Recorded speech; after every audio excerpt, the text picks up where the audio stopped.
การนำนครหลวงจันทร์ลงเยี่ยมยามอวยพรและมอบเครื่องสูบยูกองห้อยทหารไซแดน243เนื่องในโอกาสวันสั่งตั้งกองทัพประชาชนลาววันที่20มังกรครบรอบ77 ปีสหายศิริราชทงสินทองเพ็งรองเลขาคณะผักห้องเจ้าของนครหลวงจันทร์ได้ลงพบปะเยี่ยมยามอวยพรแก่คณะผักคณะบรรษา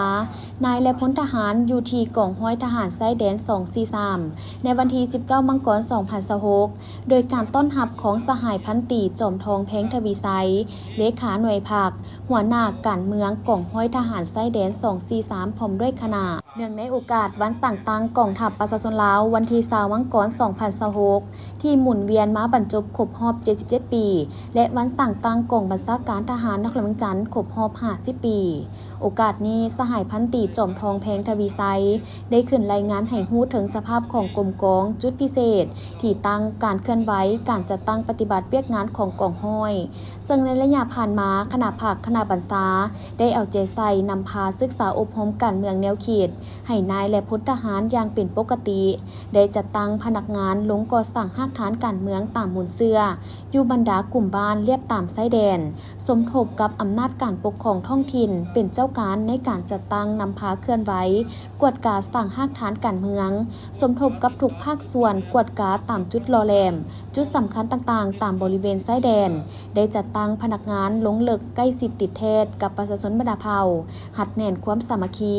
เฮ็ดให้ประชาชนมีส่วนร่วมในเวียกงานป้องกันไซแดนให้มีความสงบพร้อมเดียวกันนั้นก็ได้ถือเอาเวียกงานเกี่ยมพร้อมสู่หบเป็นหน้าที่ใจกลางและได้จัดตั้งกำลังประจำการเกี่ยมพร้อมสู่หบตลอด24 ชั่วโมงเฮ็ดให้ขอบเขตรับผิดชอบรับประกันความสงบปลอดภัยโดยพื้นฐานนอกนี้ยังได้เอาใจใส่ของเขตเวียกงานภาราธิการเทคนิคเพื่อรับประกันชีวิตการเป็นอยู่ของพนักงานนักรบให้ดีขึ้นเทละก้าวคุ้มครองรายรับรายจ่ายซอกหาแหล่งรายรับตามสภาพเงื่อนไขของกลุ่มกองเป็นต้นการปลูกฝังเลี้ยงสัตว์ในนี้ได้เลี้ยงแบะ30 โตวสัตว์ปีก 1,215 โตวหมู37 โตวปลาดุก1,500 โตวและกบ450 โตวสร้างรายรับได้59 ล้านกว่ากีบจากนั้นสหายศิริราชทงสินทองเพ็งของเจ้าของนครหลวงจันทร์ก็ได้มีคำเห็นต่อพิธีโดยได้ย่องยอชมเชยต่อการเอาใจใส่ปฏิบัติหน้าที่ในการรักษาความสงบปลอดภัยได้เป็นอย่างดี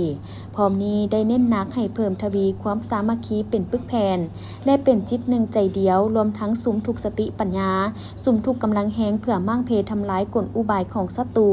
สุมใส่ต้านและแก้ไขปรากฏการณ์หย่อท่อต่างๆให้หมดไปหันเอากำลังลงก่อสร้างหากฐานการเมือง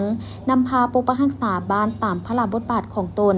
นำพาเหล่าหบวิสาสะพอขันต่างๆและออกแห่งงานปรับปรุงกำลังป้องกันความสงบให้กลายเป็นกำลังลักแรงของการปฏิบัติเพิ่มทวีบทบาทนำพาปรับปรุงการจัดตั้งปรับปรุงแบบแผนวิธีเฮ็ดเวียกให้ถูกต้องสอดคล้องกับแนวทางนโยบายเฮ็ดให้กำลังมีความเติบใหญ่เข้มแข็งหอบด้านเพิ่มทวีการประสานสมทบกับทุกภาคส่วนเพื่อผลสำเร็จของเวียกงานเสริมสู่น้ำใจเพิ่งตนเองกุ้มตนเองและสร้างความเข้มแข็งด้วยตนเองทั้งขุดค้นทายแห้งบ่มซ้อนเพื่อปรับปรุงยกระดับชีวิตการเป็นอยู่ของกองห้อยทหารไซแดนให้ดีขึ้นและผลิตสินค้าเพื่อสร้างรายรับให้กลุ่มกองในโอกาสดังกล่าวสหายรองเลขาคณะผักห้องเจ้าของนครหลวงจันทร์พร้อมด้วยคณะ